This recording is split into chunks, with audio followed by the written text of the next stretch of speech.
새롭게 하소서 주님, 상한 나의 마음을 새롭게 하소서 주님, 주님 마음 주소서. 내 안에 있는 모든 것들은 간절히 주님만 원합니다. 주님만 바라는 간절한 나의 마음 주님으로 채우소서.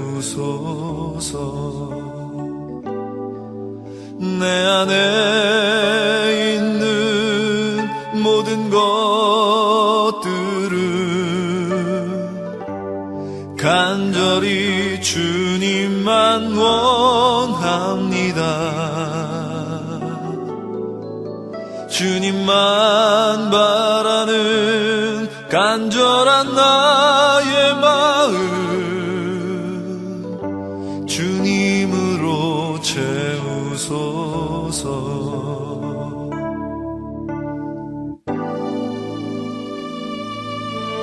새롭게 하소서 주님, 상한 나의 마음을 새롭게 하소서 주님,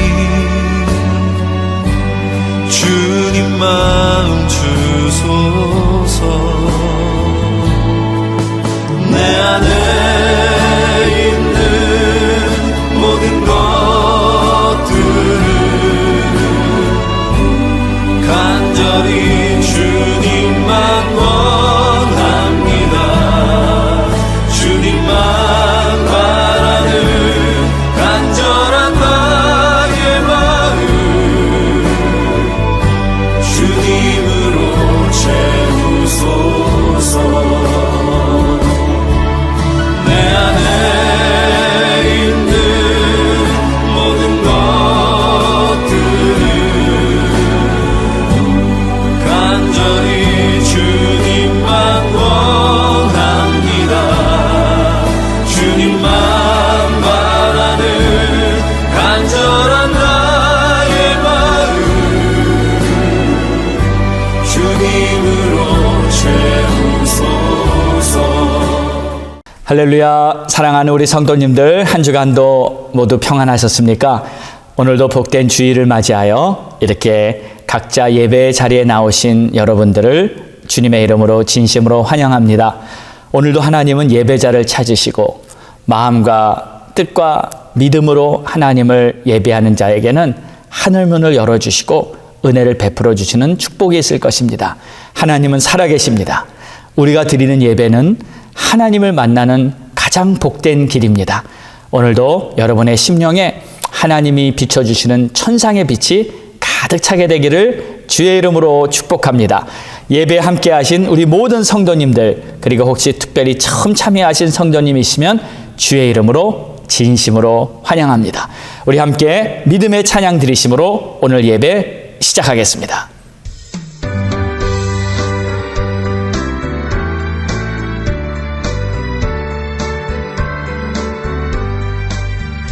주는 나를 기르시는 목자요, 나는 주님의 귀한 어린 양. 푸른 풀밭 맑은 시냇 물가로 나를 늘 인도하여 주신다.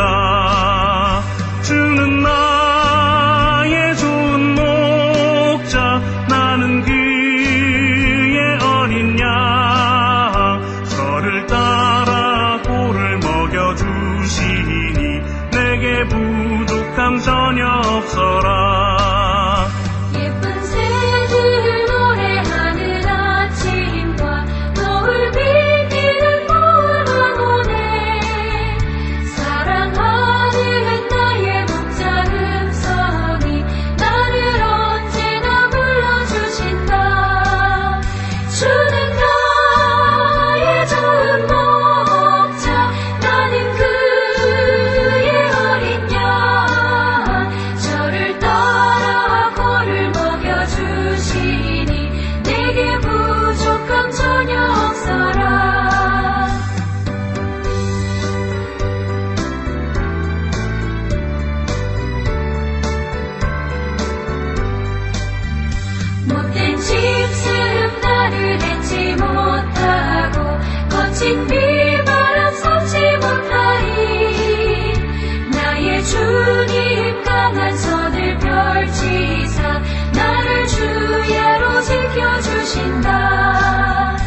주는 나의 좋은 목자 나는 그의 어린 양 저를 따라 꼴을 먹여주시니 내게 부족함 전혀 없어요.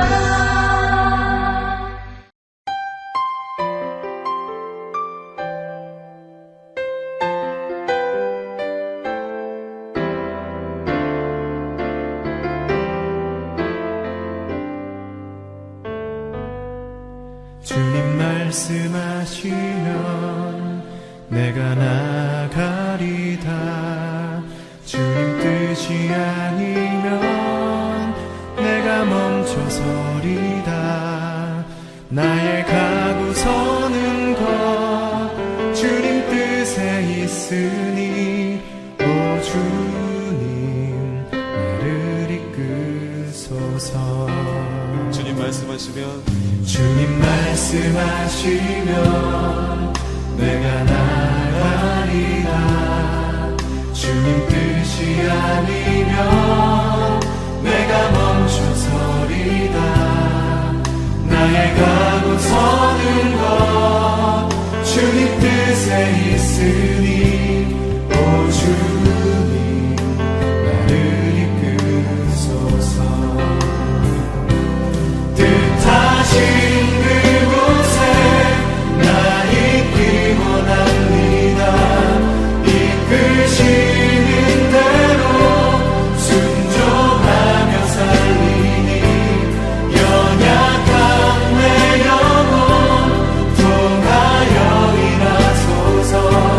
주님 나라와 그 뜻을 위하여 뜻하신 그곳에 뜻하신 그곳에 나 있기 원합니다. 이끄시는 대로 순종하며 살리니 연약한 내 영혼 통하여 일하소서. 주님 나라와 그 뜻을 위하여 오 주님 나를 이끄소서.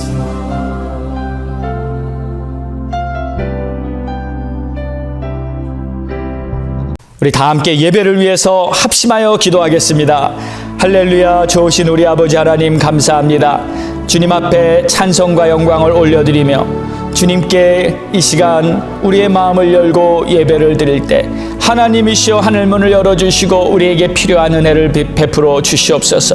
우리의 심령이 공고하고 우리의 마음이 간절하고 하나님을 전심으로 찾는 그러한 심령 위에는 하나님께서 내가 너희를 만나주리라 약속하셨사오니 오늘도 영적으로 하나님을 만나고 하나님의 은혜를 마음껏 경험하는 그러한 복된 우리들의 심령이 될 수 있도록 축복해 주시옵소서. 하나님, 지친 자 있습니까? 공고한 자 있습니까? 병든 자 있습니까? 주님의 도우심이 필요한 자 있습니까?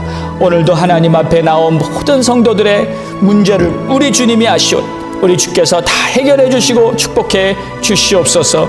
오 주님 감사합니다.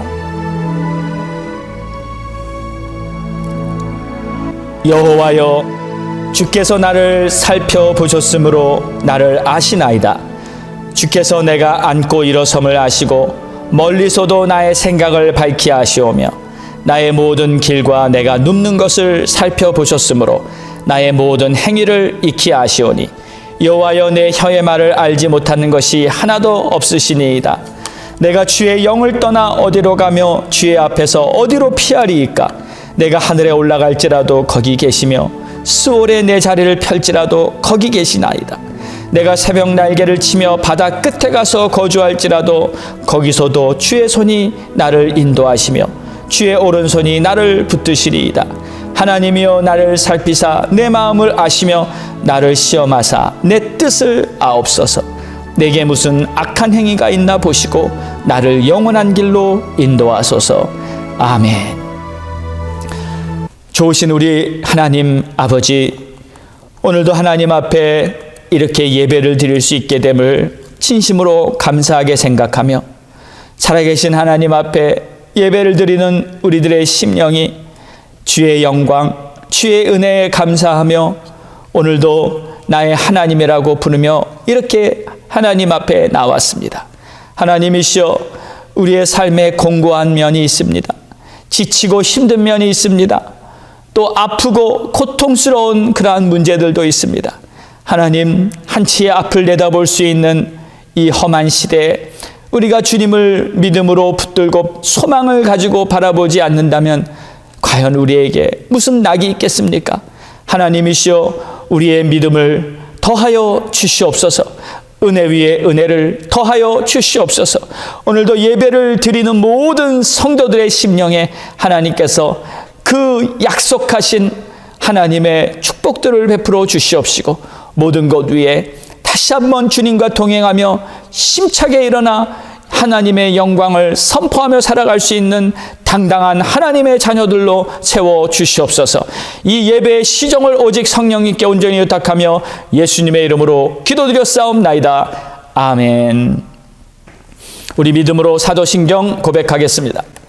전능하사 천지를 만드신 하나님 아버지를 내가 믿사오며 그 외아들 우리 주 예수 그리스도를 믿사오니 이는 성령으로 잉태하사 동정녀 마리아에게 나시고 본디오 빌라도에게 고난을 받으사 십자가에 못 박혀 죽으시고 장사한 지 사흘 만에 죽은 자 가운데서 다시 살아나시며 하늘에 오르사 전능하신 하나님 우편에 앉아 계시다가 저리로서 산자와 죽은 자를 심판하러 오시리라.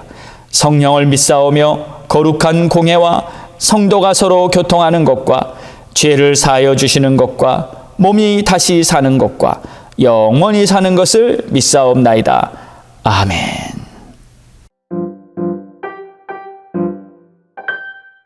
갈보리 교회 소식입니다. 영적 대각성 온라인 부흥회 7월 26일부터 8월 7일까지 자마 주최로 미국과 이 시대를 위한 영적 대각성 부흥회가 열립니다. 교회여 일어나 빛을 발하라는 주제로 열리는 이번 부흥회에는 여러 강사 목사님들의 다양한 주제로 말씀이 전파됩니다.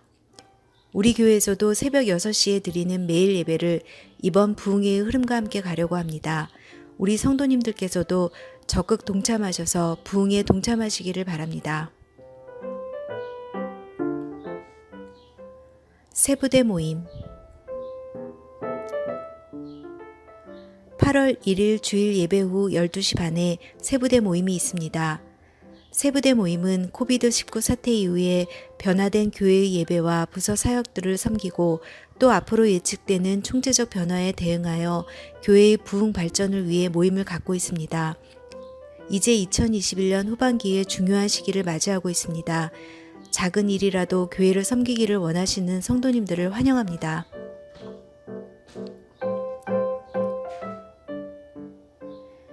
교회 홈페이지 복구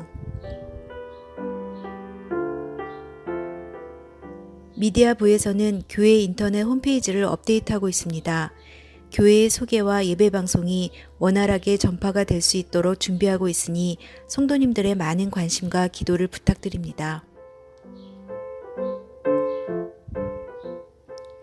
교육부 사역자 유년부와 유스의 신실한 주님의 사역자가 오시도록 교육부를 위해 많은 중보기도 부탁드립니다.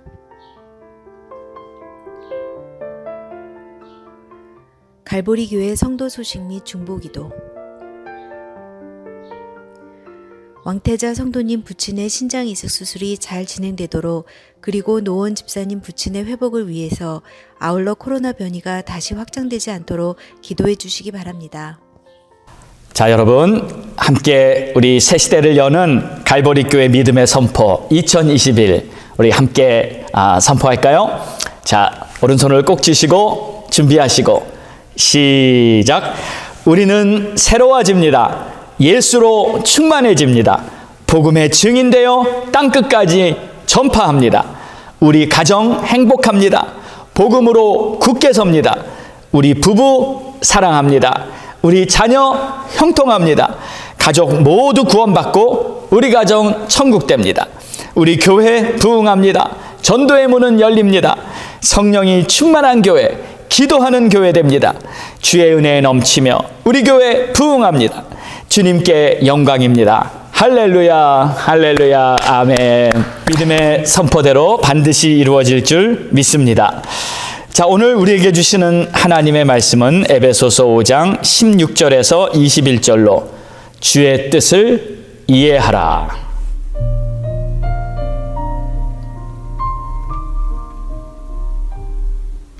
세월을 아끼라. 때가 악하니라. 그러므로 어리석은 자가 되지 말고 오직 주의 뜻이 무엇인가 이해하라. 술 취하지 말라. 이는 방탕한 것이니 오직 성령으로 충만함을 받으라.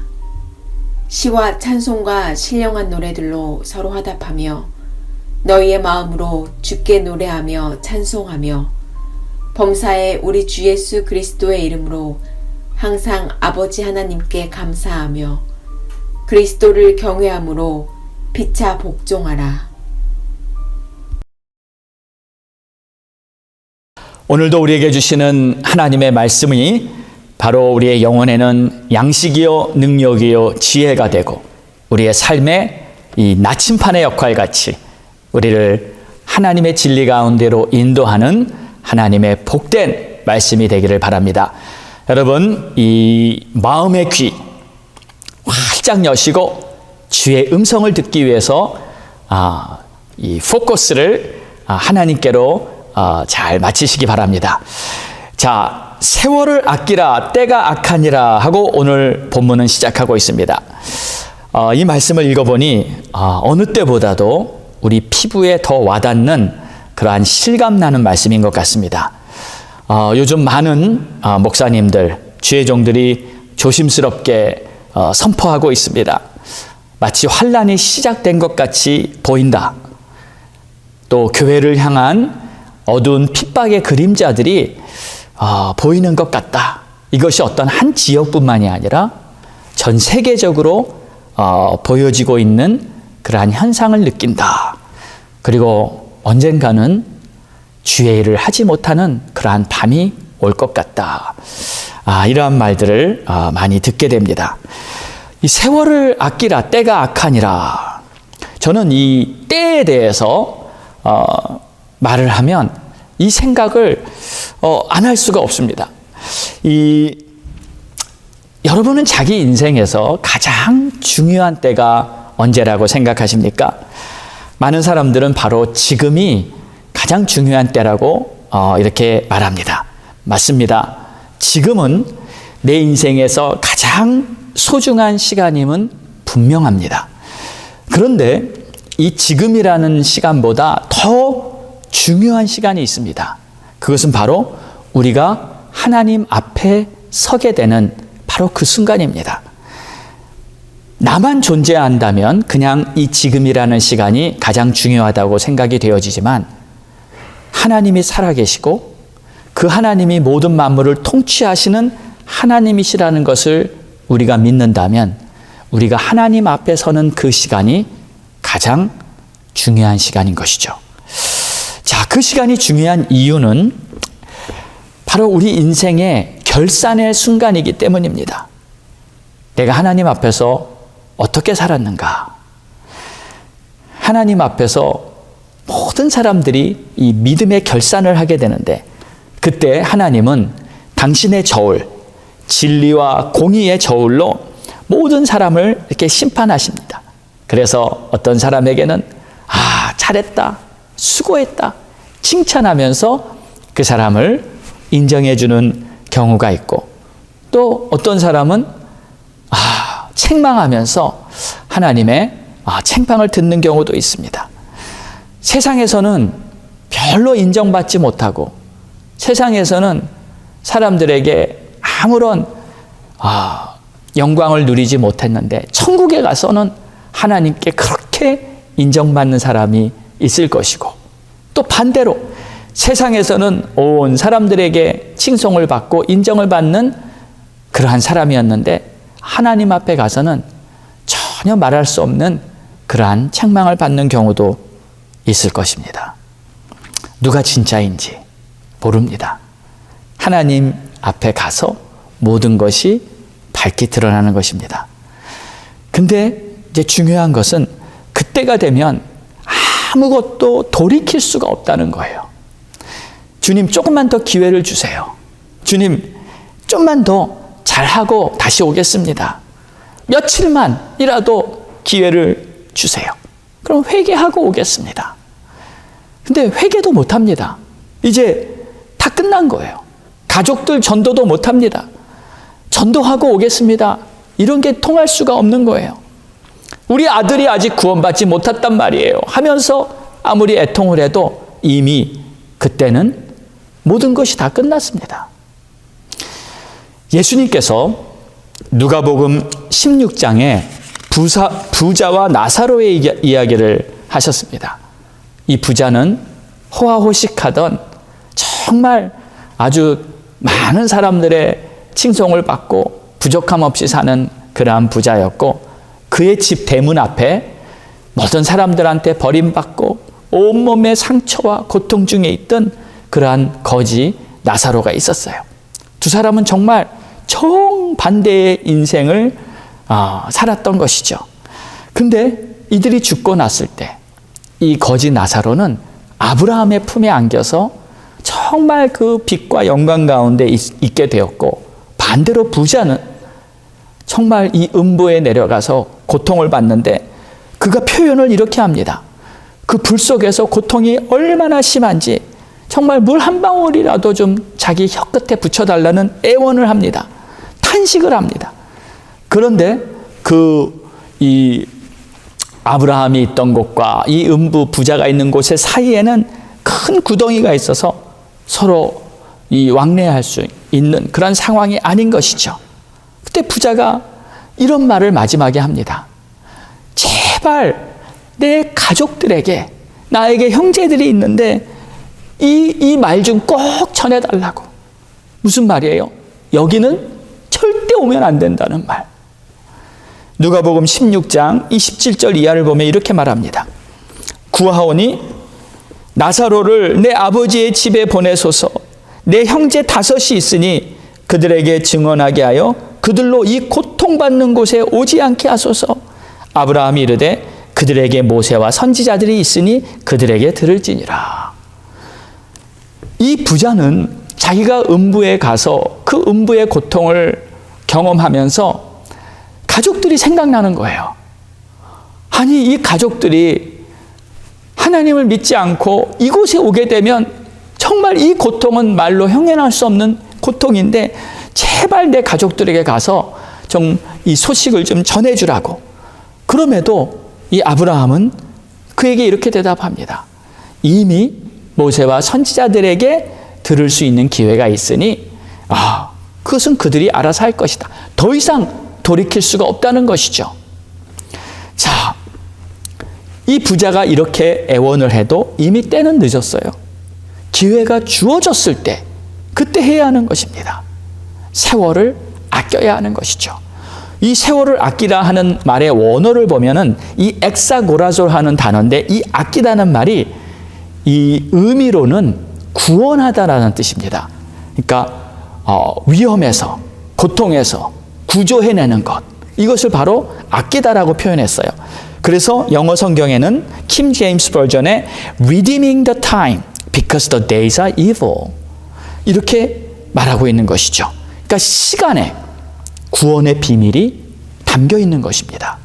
그러니까 지금 주어진 이 시간이 바로 은혜 받을 만한 때요, 구원의 날이라는 것을 여러분 결코 잊으시면 안 됩니다. 여러분의 가족 구원 속히 이루시기 바랍니다. 시작부터 좀 무거운 이야기를 했지만 사실 이 시간, 때라는 것은 우리에게 하나님이 주신 아주 복된 선물입니다. 우리는 하나님 앞에 가면 또 이런 것도 할 것이에요. 믿음의 결산. 우리가 믿음으로 행한 것 하나님이 일일이 다 기억하시고 하나도 빠짐없이 다 인정해 주실 것입니다. 작은, 심지어 물 한 그릇이라도 섬긴 자는 결탄코 상을 잃지 않을 것이다. 여러분, 우리 주님이 이렇게 말씀을 하셨잖아요. 여러분, 이 땅에 살면서 많은 믿음의 행함으로, 섬김으로 천국에 갔을 때 많은 상을 받으시기 바랍니다. 저는 이 상에 대해서 전혀 관심이 없었습니다. 솔직히 믿음 생활을 하고도 한참 동안 열심히 은혜 받고 교회 생활 많이 하면서도 역시 상에 대해서는 전혀 관심이 없었어요. 그리고 좀 솔직히 유치하게 생각했습니다. 무슨 상을 받기 위해서 우리가 열심히 섬겨야 하나? 이미 구원받은 것만 해도 감사하고 당연히 그냥 열심히 하는 거지 뭐 상을 그렇게 받아야 하나? 사실 이런 고정관념이 제 안에 있었습니다. 그런데 제가 나중에 이 신학교에 들어가면서 그때 상에 대해서 진정한 의미를 깨닫게 되었는데 저에게 이런 간증이 있습니다. 우리 아들이 이제 국민학교를 졸업하게 될 때였는데 그때 제가 이제 졸업식에 우리 아들을 축하해 주려고 우리 가족들이 다 참석을 했죠. 근데 그때 이런 일이 있었어요. 이 국민학교 졸업식인데 그 졸업식을 하는 동안에 아이들에게 상을 학교에서 이렇게 다 많이 주더라고요. 근데 뭔 상이 그리 많은지 뭐 모범상 또 뭐 프레지던트 어워드 교장 선생님상, 교감 선생님상, 뭐 또 이 우등상, 뭐 과목마다 상이 다 있고요. 하여튼 상을 받는 시간이 이 졸업식의 거의 대부분이었던 것 같아요. 계속 이름을 부르며 상장을 주는 겁니다. 그런데 이제 문제는 우리 아들이 상을 못 받는 거예요. 우리 아들의 이름을 부르지가 않는 거예요. 한참 상을 시상하는 시간이 진행되고 있는데 그래서 제 마음에 좀 솔직히 이런 생각이 들었어요. 도대체 쟤는 뭐 한 거지 학교 다니면서 다른 애들 다 저렇게 상을 많이 받는데 왜 쟤는 상을 못 받나 이런 생각을 했습니다. 그런데 이제 마지막에 가서 우리 아들의 이름을 부르는 거예요. 데이빗 챙 하면서 아들의 이름을 부르는데 그 순간에 저도 모르게 흥분해가지고 와 데이빗 하면서 자리에서 벌떡 일어나서 소리를 질러버리고 말았어요. 그러니까 내 주위에 있던 사람들이 다 저를 이렇게 쳐다보면서 이렇게 웃으시더라고요. 저는 기뻐가지고 사진을 막 찍어주고 이제 그렇게 하면서 이제 졸업식이 끝났습니다. 자, 그날 밤에 이렇게 잠자리에 들었는데 제가 이렇게 누워 있는데 주님이 말씀하시는 세미한 음성 같았어요. 주님의 음성이었어요. 너 오늘 아들이 상을 받는데 기뻤니? 하는 그런 음성이었어요. 그래서 제가 네, 너무 기뻤어요. 아들이 상을 받을 때 너무 기쁘고 좋았어요. 그 다음에 주님의 음성이요. 내가 천국에 와서 상을 받을 때 나도 그렇게 너가 기뻐한 것처럼 내가 그렇게 기쁠 것이란다 하는 거예요. 제가 그 음성을 듣는 순간 제 이 생각이 아예 그냥 블랭크가 된 것 같았어요. 저는 천국에 가서 하나님 앞에 상을 받는다는 자체가 좀 유치하다 생각했고 뭐 상을 받기 위해서 일을 해야 되나 그런 생각을 가지고 있었는데 우리 아들이 국민학교 졸업식에 상을 하나 받는 것 가지고 내가 그렇게 기뻤는데 사실 우리 아들보다 더 기뻐한 사람은 저였어요. 그렇게 기쁘더라고요. 근데 제가 천국에 가서 믿음으로 열심히 주의 일을 한 다음에 우리 하나님으로부터 상을 받을 때 사실 그 기쁨은요, 저의 기쁨보다 상을 주시는 하나님 아버지가 더 기쁘다는 거예요. 저는 그 음성을 들으면서 완전히 모든 것이 무너지는 것 같았습니다. 나는 하나님 아버지의 마음에 대해서는 생각해 본 적이 없구나. 나는 그저 내 신앙생활, 내가 열심히 믿음 생활 해야 한다고만 생각했지 하나님의 마음이 어떨까? 어떻게 하는 것이 하나님을 기쁘시게 해드리는 걸까? 그런 생각은 정말 하지 않았던 것이었어요. 그래서 제가 다시 마음을 먹었습니다. 이제부터 맞다. 내가 열심히 믿음 생활하고 주님 앞에 섰을 때 상을 받는다는 것은 그것은 바로 하나님을 가장 기쁘시게 하는 길이구나.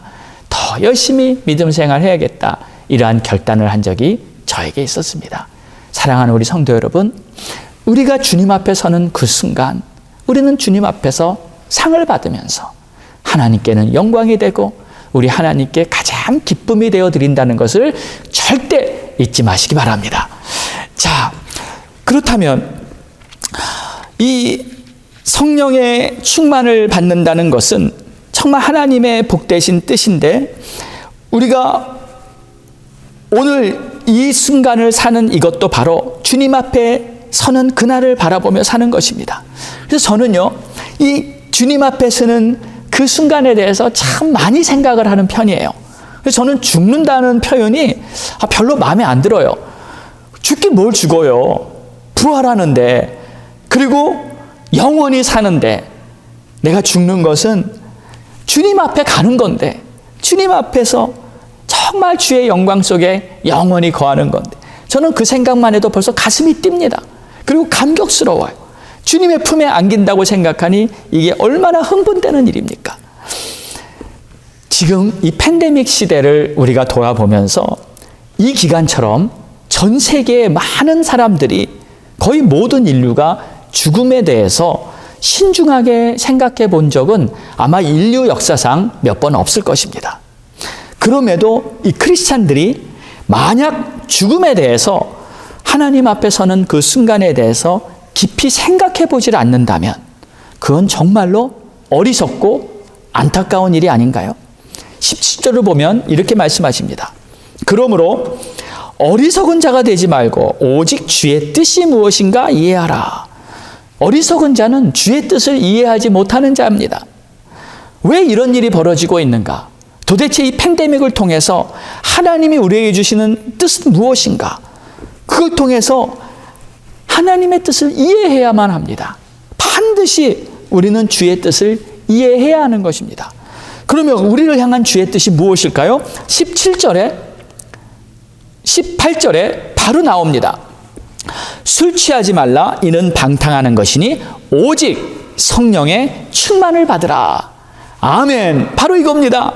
성령의 충만을 받는 것이야말로 하나님의 뜻이고요. 그것이 이루어지는 것이야말로 최고의 행운, 저는 최고의 축복을 누리는 것이다. 이렇게 말하고 싶어요. 성령 충만 받으면 불가능이 없어 보이고요. 기쁨이 넘치게 되고요. 그리고 감사와 평안, 자연히 넘치게 되고, 하여튼 최고로 좋은 영적인 축복을 다 누리는 상태가 바로 성령의 충만인 줄 믿습니다. 자, 여러분, 우리가 스스로 주님의 뜻을 이해할 수 있는 능력이 없잖아요. 이것은 여러분도 너무나 다 잘 알고 있습니다. 스스로 하나님의 뜻을 이해하는 것은 불가능한 일입니다. 그렇기 때문에 성령의 충만을 받으라는 거예요. 성령님이야말로 우리에게 하나님의 뜻을 알려주시고 하나님의 마음을 이해시켜 주실 수 있는 분이시기 때문입니다. 로마서 11장 34절에는 누가 주의 마음을 알겠느냐? 오직 성령이 우리 안에서 하나님의 마음과 뜻을 알려주신다고 말하고 있죠. 저는 주의 일을 할 때마다 성령 충만을 느낍니다. 그러나 항상 성령 충만을 느끼고 싶고요. 항상 성령으로 충만한 사람이 되기를 간절히 원합니다. 왜냐하면 성령이 충만하면 모든 것을 얻은 것과도 같은 그러한 사람이 되기 때문이죠. 여러분도 성령 충만을 사모하시죠? 혹시 성령 충만은 그냥 특별한 주의 종이나 어떤 특별한 사명을 받은 자만 하나님께서 특별히 허락하는 것이지, 이렇게 나 같은 평범한 사람이 무슨 성령 충만이야. 하나님이 주시는 거니까 하나님이 특정인에게만 주시는 걸 거야. 혹시 이렇게 생각하는 분이 있다면 그것은 잘못된 생각이에요. 그것은 오해입니다. 하나님께서 어떤 특정인을 선정해서 성령 충만을 주시는 게 아닙니다. 모두에게 성령 충만을 받으라 하고 말씀하신 거예요. 누구든지 성령 충만을 받을 수가 있는 거예요. 그리고 이 말씀을 술 취하는 것과 비교를 했습니다. 여러분 보세요. 술 취하지 말라. 이는 방탕하는 것이니 성령의 충만을 받으라. 여러분, 술과 성령은 참 비슷한 면이 있습니다. 그러니까 일단 마시면 술 어떻죠? 기분이 좋아요. 그러니까 일단 술을 마시면 변합니다. 그러니까 내가 변하게 되는데 내가 스스로 변해지는 것이 아니죠. 술이 나를 변하게 만듭니다. 그래서 내 말이 변하고요. 내 행동이 변하게 돼요. 그러니까 술 취한 사람들을 보면은 뭐 못할 게 없어요. 모든 것이 가능하고요. 정말 신나 보입니다. 근데 성령도 마찬가지로 충만하면 변합니다. 그러니까 내 자신이 스스로 변해지는 게 아니라 성령이 나를 변화시키는 건데 하나님의 영이 내 안에 들어오시니까 내 말이 변하죠. 생각과 행동이 변하게 되는 것이죠. 성령 충만한 사람도 보면 못할 게 없어요. 그러니까 술 취한 사람과 성령 충만한 사람과는 비슷한 면이 있어요. 근데 결정적으로 다른 게 있습니다. 그게 뭘까요? 술 취하면 방탕하는 것이고 성령이 충만하면 하나님의 사람이 되는 거예요. 술 취하지 말라. 이는 방탕하는 것이니 오직 성령의 충만을 받으라. 여러분, 누구든지 성령의 충만을 받을 수가 있습니다. 근데 왜 못 받을까요? 그것은 딱 한 가지 이유가 있어서 그래요. 여러분이 받으려고 하지 않기 때문입니다. 예를 들어서 어느 방에요. 지금 술병이 가득 이렇게 있어요. 엄청난 술이 가득 차 있습니다. 근데 그 방에 아무리 술이 있어도 여러분이 마시겠다고 선택하고 여러분의 의지로 마시지 않는다면 그냥 술은 그대로 남아있는 것 아닌가요? 마찬가지예요. 교회에서도 하나님이 주시는 성령을 하나님께서 우리에게 주시려고 예배나 부흥회, 기도회, 수양회 다 준비되어 있고 이제 성령의 충만함만 여러분이 받으려고 간절한 마음으로 하나님께 구하시면 됩니다. 성령도 똑같은 거예요. 그런데 성령의 충만을 받으려고 하지 않는다면 여러분에게 아무런 역사가 일어나지 않는 것입니다. 그래서 예수님은 예루살렘을 떠나지 말고 성령님이 임하실 때까지 간절히 기도하며 기다리라 그랬을 때 그들은 성령을 받기 위해서 간절히 기도하며 기다렸을 때 결국 그들에게 오순절에 성령이 불꽃같이 임했다는 것을 성경은 우리에게 증거하고 있습니다. 저도 20여년간 이렇게 목회를 하면서 성령 받는 사람들을 제 눈으로 많이 보았어요. 한번 쭉 생각을 해보니까 성령 받는 모습을 제가 본 성도들, 그 현장에서 제 눈으로 직접 목격한 성령의 역사를 제가 받은 사람들을 생각해 봐도 벌써 한 수천 명이 넘는 것 같아요. 많은 사람들이 하나님이 부어주시는 성령을 직접 받으면서 울고 불고 아주 죄인이라는 것을 회개하는 모습, 그리고 성령을 받고 성령의 은사를 받고 방언을 하면서 하나님께 찬양하고 영광 돌리는 모습, 여러 가지 모양으로 성령을 받고 변화된 모습을 보았습니다. 근데 한 가지 공통점은 모든 사람들이 다 성령을 받고 변화된 사람들의 결과는 다 똑같았어요. 다 공통점이 있었어요. 첫 번째, 그들의 모습에서 보인 성령 받은 결과는 모두가 다 얼굴에 막 광채가 날 듯이 그렇게 보이면서 기뻐하는 거예요. 내가 이제 정말 하나님의 자녀 됐다는 거, 내가 이제 정말 하나님의 은혜로 성령 받고 새 사람이 됐다는 거, 이제 이전 것은 지나갔고 나는 새 사람이 됐다는 것을 자기가 스스로 선포하고 사람들에게 증거하면서 이제 정말 하나님의 사랑이 뭔지 알고 나도 사랑하며 살겠다고 이러한 고백을 하는 모습들은 모두가 다 동일했습니다. 우리 사랑하는 성도 여러분, 이렇게 성령을 받으면 우리는 하나님의 사람으로 완전히 변화되는 것이고, 성령을 충만히 받게 되면 이것이 그냥 차고 넘쳐서 다른 사람들에게까지 전해지는 그러한 축복이 되는 것입니다. 여러분 모두 다시 한번 이 시대에 저는 우리에게 필요한 것은 다른 것보다 성령 충만이 바로 절실하게 필요한 시대, 이 시점, 이때 세월을 아끼고 성령의 충만을 받는 그 시대가 바로 오늘이라고 믿습니다.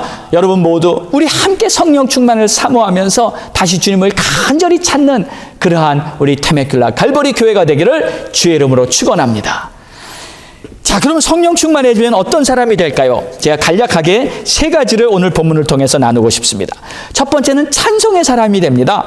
19절입니다. 시와 찬송과 신령한 노래들로 서로 화답하며 너희 마음으로 주께 노래하며 찬송하며 이렇게 말하고 있죠. 여기 보면 시, 찬송, 신령한 노래, 또 노래, 찬송 이렇게 말하고 있는데 뭐 시나 찬송이나 찬양이나 뭐 신령한 노래나 다 뭐 같은 종류죠. 같은 의미로 볼 수 있지만 구체적으로 조금 구별을 한다면 시는 시편을 말합니다. 그러니까 여러분 시편을 읽어보시면 잘 아시죠? 시편은 시편 기자들이 주로 자기가 경험한 하나님, 자기가 고백하는 하나님에 대한 간증적인 내용이 시편입니다. 그러니까 시편은 이 시편 기자의 고백이에요. 나의 간증이에요. 어려움 속에서, 힘든 수렁에서, 원수가 나를 대적하는 그러한 한복판에서 나의 하나님이 어떻게 하셨다는 것을 증거하고 믿고 신뢰하는 그러한 고백들이 시편이고요. 찬송은 어떤 것이냐면 찬송은 그저 하나님이 어떤 분이신가, 그의 거룩하심, 그의 존귀하심, 하나님의 영광을 그냥 찬송하는 거예요. 하나님의 능력을, 영광을 돌리는 거예요. 하나님에 대한 객관적인 찬송을 올려드리는 것, 그것을 보통 우리는 찬송이라고 하고요. 신령한 노래는 영적인 노래를 말합니다. 그러니까 세상적인 요소가 없는 거룩한 노래, 하나님께 속한 노래. 자, 우리는 보통 이렇게 찬양, 찬송이라고 이렇게 말하는데 많은 사람들이 찬양하면은 그냥 노래라고만 생각합니다. 그렇지 않습니다. 찬양을 드리는 한 방법이 노래지요. 노래 외에도 우리는 얼마든지 하나님을 찬양할 수 있어요. 그러니까 노래뿐 아니라 우리 몸으로도, 춤으로도 하나님을 찬양할 수 있고, 또 손을 높이 들면서 나의 동작으로도 하나님을 찬양할 수 있고, 또 우리는 하나님을 찬양할 수 있는 것이 악기를 연주하면서 모든 악기를 다 동원해서 하나님을 찬양하라고 했습니다. 하나님, 이 악기라는 것은 하나님을 찬양하기 위해서 우리에게 있는 것인데 그 악기를 동원해서 찬양하고, 또 소리를 높여서 함성을 부르는 거, 할렐루야 하고 외치는 거, 이것도 찬양입니다. 자, 이게 모두 찬양의 방법이죠. 자, 그런데 오늘 이 말씀을 보면 중요한 것을 하나 발견하게 됩니다. 시와 찬송과 신령한 노래로 뭐를 하라 그랬어요? 서로 화답하라. 그러니까 찬양은 본래 우리가 하나님께 드린다고 생각하는데 오늘 19절의 말씀은 하나님께 드리는 찬양보다 먼저 뭘 말하고 있냐면 서로에게 화답하는 찬양을 하라는 거예요. 이게 무슨 말이냐면 이 화답하라는 말이 원어로 보면은 그냥 말하라는 뜻입니다. 그러니까 서로에게 하나님을 찬양하는 말을 하라, 이런 의미예요. 그러니까 대화를 할 때, 서로가 대화를 할 때 하나님을 높이는 그러한 말을 하라는 거예요. 그러니까 어떤 집사님이 내가 지난주에 있으면서 이렇게 일을 하는데 하나님께서 이런 일을 하시고 이렇게 나를 도와주셨어. 하나님 정말 내 삶에 함께 하셨어. 하나님께 영광 돌리고 싶어. 이런 말을 하면 또 옆에 있던 다른 또 우리 권사님이 그 말을 듣고 맞아 역시 우리 하나님은 우리와 함께 하시면서 우리를 도와주시지. 나도 이런 일이 있었어. 나는 정말 가정에서 우리 자녀들과 함께 대화를 하고 있는데 이런 역사가 있어서 하며 서로 주고받으면서 하나님을 높이는 말을 하라는 거예요. 이게 바로 성령 충만한 사람들의 모습이에요. 자, 좀 멋있어 보이지 않아요? 성도들이 만나면 그들의 대화가 하나님을 높이는 말로 가득 찬 거예요. 물론 세상 얘기도 하죠. 먹고 사는 필요한 얘기도 하죠. 그러나 더 주된 말, 더 주된 대화가 과연 무엇인가? 여러분, 하나님에 대한 이야기를 주위 사람들에게 얼마나 많이 하고 계십니까?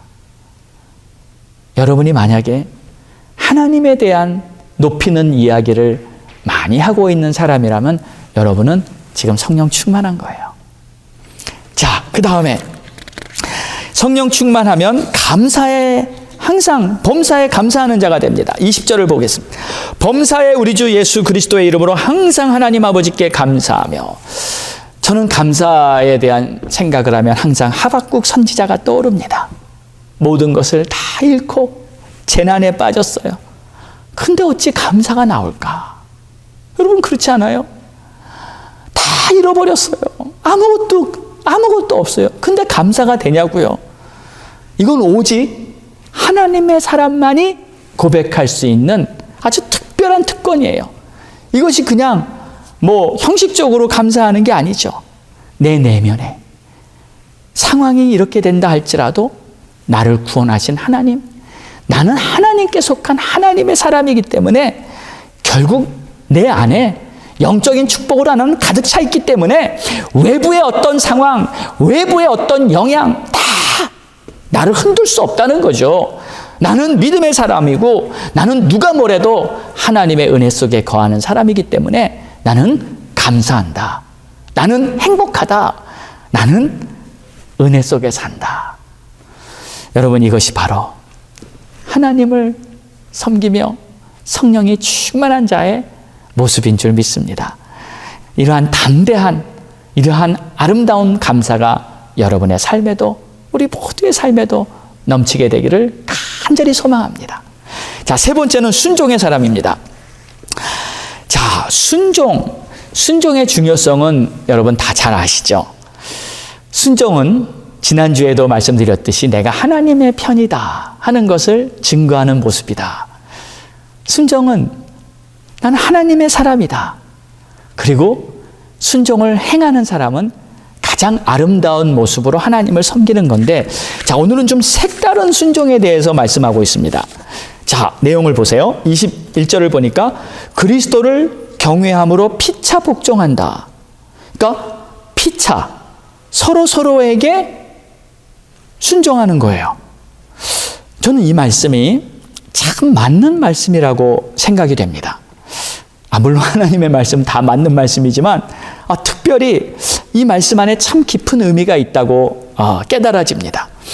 이 순종이란 어떤 순종이냐면 누가 좀 직분이 높고 또 직분이 낮고 이런 계급적인 그러한 성격을 띠고 있는 그러한 순종이 아니고 우리가 서로에게 모두 말을 들어주는 그런 모습을 말합니다.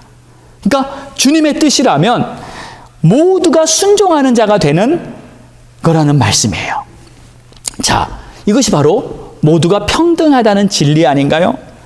직분이 있다고, 누가 좀 나이가 많다고, 누가 좀 사회적으로 지위가 있다고, 돈이 많다고 그런 사람들의 말은 좀 더 잘 들어줘야 되고, 보잘것없는 사람, 돈이 없고 지위가 낮은 사람은 말을 들으려고 하지도 않고, 이건 아니죠. 그건 아닙니다. 심지어 교회에서 목사님이라고 무조건 순종해야 된다. 장로가 목사님 말을 무조건 들어야 된다. 또 장로라고 집사님들이 무조건 장로의 말을 들어야 된다.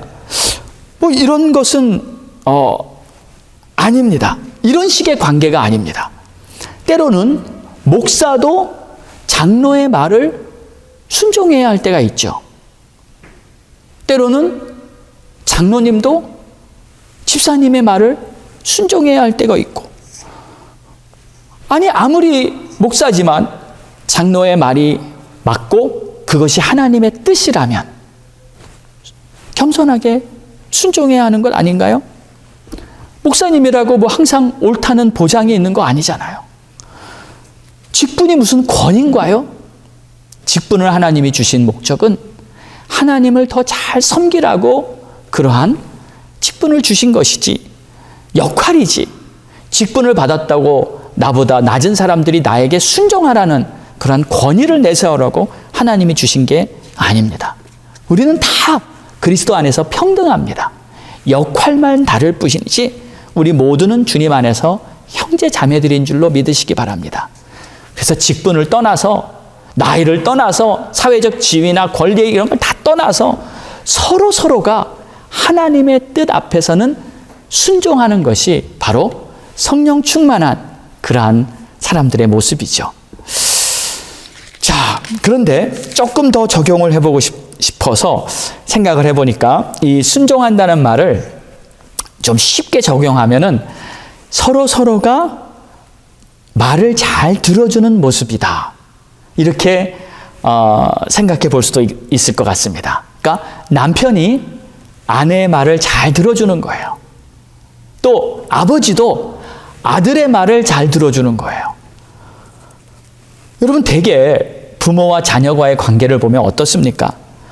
부모가 자녀의 말을 잘 들어주기보다는 야, 네가 아빠 말을 들어야지. 아빠가 인생도 더 오래 살고 지혜도 있고 또 영적으로도 더 너보다 성숙하고 하니까 당연히 네가 아빠 말을 들어야지. 뭐 이런 식 아닌가요? 사실 저도 예전에는 그런 모습이었어요. 당연히 내가 아빠고 너가 딸이고 아들이면 네가 아빠 말을 들어야 하는 거 아니냐. 그런데 그런 게 아닙니다. 누가 됐든지 맞고 틀리고 그런 상황이 아니에요. 제가 이번 주에 가정 예배를 드렸는데 요즘 우리 아들이요, 참 스트레스가 많더라고요. 그래서 서로 기도 제목을 나누면서 우리 아들의 진심을 알게 됐어요. 그리고 그가 왜 그랬는지, 왜 그런 모습을 보였는지, 사실 이렇게 이 부모가 되면 자녀들이 하는 행동, 말을 보면은 뭐 뻔히 보이지 않습니까? 속이 훤히 들여다 보이죠. 그러면 대개 어떻게 합니까? 판단합니다. 아, 제가 왜 저러나 비판합니다. 근데 말을 다 듣고 보니 상황이 그런 게 아니었어요. 그러면 참 우리가 이렇게 이 권위를 가지고, 부모라는, 아빠라는 권위를 가지고 내 마음대로 판단하고 비판한다면 그것은 하나님 앞에 오히려 죄를 짓는 것이 되는 것이 아닌가요? 서로 말을 잘 들어보니까 서로를 이해하고 또 서로를 존중해 줄 수 있는 그러한 아름다운 분위기가 생기게 되는 거예요. 이것이 무엇을 통해 가능하냐고요? 성령 충만이에요. 피차 들어주고 피차 복종할 수 있는 그러한 관계는 성령이 충만하면 가능하게 되는 거예요. 또 이 말씀을 생각하면서 이런 생각도 했습니다. 제가 목회자로 이렇게 교회를 섬기며 사역을 하는데, 아, 우리 성도들의 말도 좀 더 잘 들어줘야 되겠구나. 예, 성도들의 말을 들으면서 그들의 마음, 그들의 형편, 속사정 이런 것을 좀 잘 들어줘야 되겠구나. 여러분, 우리가 믿음 생활을 한다는 것은 주님의 뜻을 이해하고 주님의 뜻을 따라 우리가 하나하나 하나님의 영광을 바라보며 따라가는 것이라고 생각합니다. 근데 이것은 내 스스로의 힘으로 안 됩니다. 성령으로 충만함을 받아야 우리가 주님의 뜻을 잘 따를 수 있다는 것을 여러분 꼭 기억하시기 바랍니다. 우리 교회에서는 앞으로 성령 충만을 더 받기 위해서 같이 함께 모여 기도하고 주님을 바라보는 그러한 시간을 가지려고 합니다. 지금 현재 이 바이러스 상태 때문에 여러 가지 제재가 있지만 그럼에도 불구하고 좋은 적절한 기회에, 그리고 또 우리가 믿음을 가지고 하나님을 바라보면서 성령 충만을 받기 위한 그러한 자리에 여러분이 마음을 활짝 여시고 적극적으로 하나님을 찾으시기를 주의 이름으로 축원합니다. 기도하겠습니다. 좋으신 아버지 하나님, 감사합니다. 하나님, 오늘도 주의 말씀을 생각해 보니 우리에게 필요한 것은 성령 충만이라는 것을 다시금 깨닫게 됩니다. 내 마음이 성령을 구하는 간절한 마음으로 더욱더 주님을 바라볼 수 있도록 도와주시고 깨어있게 해 주옵소서. 예수님의 이름으로 기도드리옵나이다. 아멘. 아멘. 여러분, 이제 말씀 생각하시면서 우리 다 같이 일어나서서 우리 힘차게 마지막 믿음의 찬양 드리겠습니다.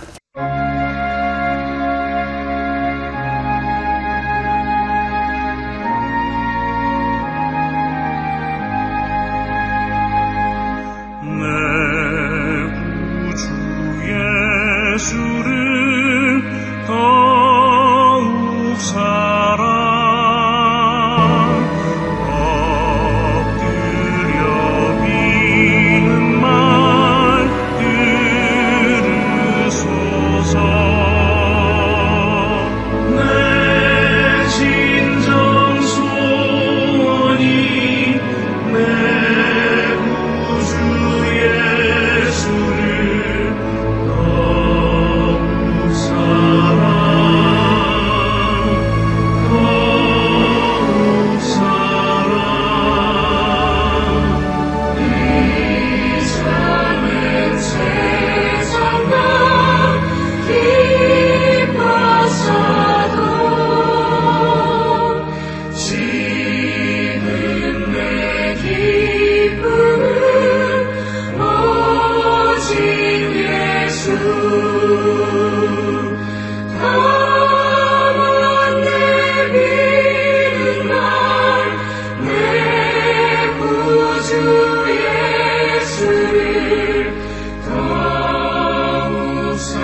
우리 다 함께 말씀 붙들고 기도합니다.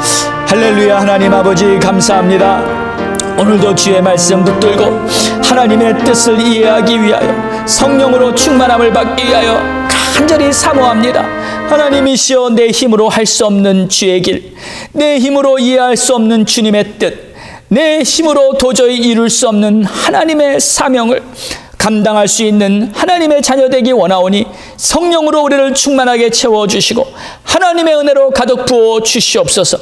우리가 먼저 성령 충만을 사모하는 마음을 갖도록 주님 새롭게 하여 주시옵소서. 오 주님 감사합니다. 하나님 아버지, 오늘도 주님께 예배드리며 우리의 마음을 주님 앞에 활짝 열고 이제 다시 성령의 충만함을 사모하는 마음을 갖기 위해서 간절하게 기도하고 있습니다. 하늘문을 여시고 우리에게 필요한 성령의 충만을 부어 주시옵소서. 하나님을 향해 간절한 마음이 목마른 사슴이 시냇물을 찾듯이 그러한 간절함으로 하나님을 찾기 원하오니 하나님 성령으로 우리 모두를 채워 주시옵소서. 오늘 특별히 주님께 예배드리며 귀한 예물을 정성껏 준비한 손길을 축복해 주사 하나님의 은혜로 말미암아 우리가 믿음으로 살고 그리고 하나님께서 베풀어 주신 것에 감사하여 하나님 앞에 드린 예물이 주님을 기쁘시게 하고 하나님의 나라를 이 땅에 세워가는 데 귀하게 쓰여지게 하옵소서. 11조로 주일 헌금으로 감사 헌금, 선교 헌금 여러 가지 모양으로 주님 앞에 바친 귀한 예물마다 하나님께서 오병이어와 같은 기적을 베풀어 주실 뿐만 아니라 베푼 손길 가정과 기업 위에는 하나님이 30배, 60배, 100배의 큰 결실로 부어 주시옵소서. 지금은 우리 주 예수 그리스도의 크신 은혜와 하나님 아버지의 무한하신 사랑하심과 성령님의 감화 감동 내주 교통 역사하심이 오늘도 하나님의 뜻을 이해하며 성령 충만을 받기 사모하는 마음으로 나아가는 모든 성도들 머리 위에 이제부터 영원까지 함께 있을지어다. 아멘.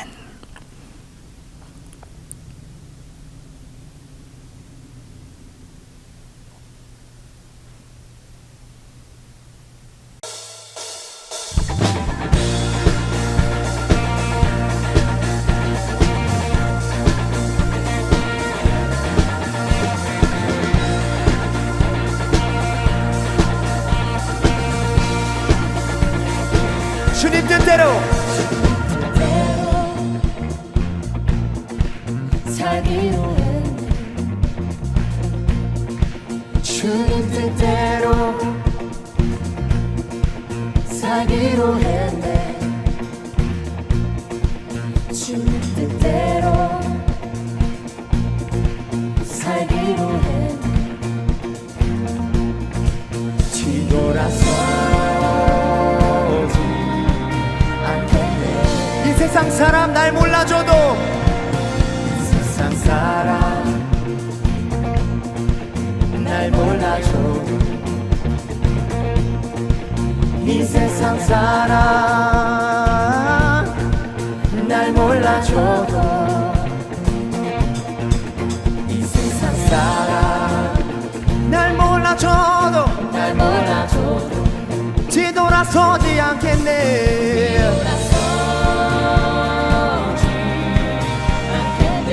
우리의 믿음의 고백입니다. 뒤돌아서지 않겠네. 뒤돌아서지